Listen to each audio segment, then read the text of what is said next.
அந்த நபருக்கு என்னுடைய வாழ்த்துக்களை தெரிவித்துக் கொள்கிறேன்.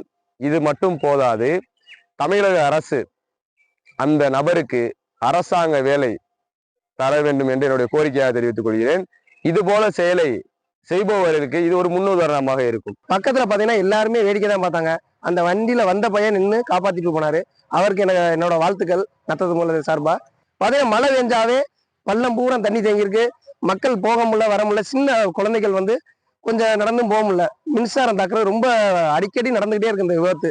இந்த விபத்துக்கு நடக்கிற காரணம் இருக்க ஆளுகளை அரசு தக்க நடவடிக்கை எடுக்கணும். அந்த வழியில் அவர் சென்று அவர் காப்பாற்றினவருக்கு அரசு கௌரவிக்க வேண்டும். மேலும் இது போன்ற எந்த சம்பவங்கள் இனிமேல் நடக்கக்கூடாது. இதை தமிழ்நாடு மின்சார வாரியம் எச்சரிக்கையுடன் கவனிக்க வேண்டும். தன்னோட உயிரை பொருட்படுத்தாமல் அந்த சின்ன பையனோட உயிரை காப்பாற்றுங்கிறது அவரோட மைண்டில் இருக்குது. அதை உண்மையிலே வரவேற்கிறேன். தமிழக அரசு இவருக்கு கூப்பிட்டு நம்ம முதலமைச்சரை இவரை கௌரவிக்கணும். அப்படி கௌரவிக்கும் போது தான் தமிழ்நாட்டில் உள்ள மற்ற இளைஞர்களோ மற்றவங்களோ ஒரு சம்பவம் நடக்கும்போது தனக்கென்னு ஒதுங்கி போகாமல் தானாக முன் அதை காப்பாற்றணும்னு நினைப்பாங்க.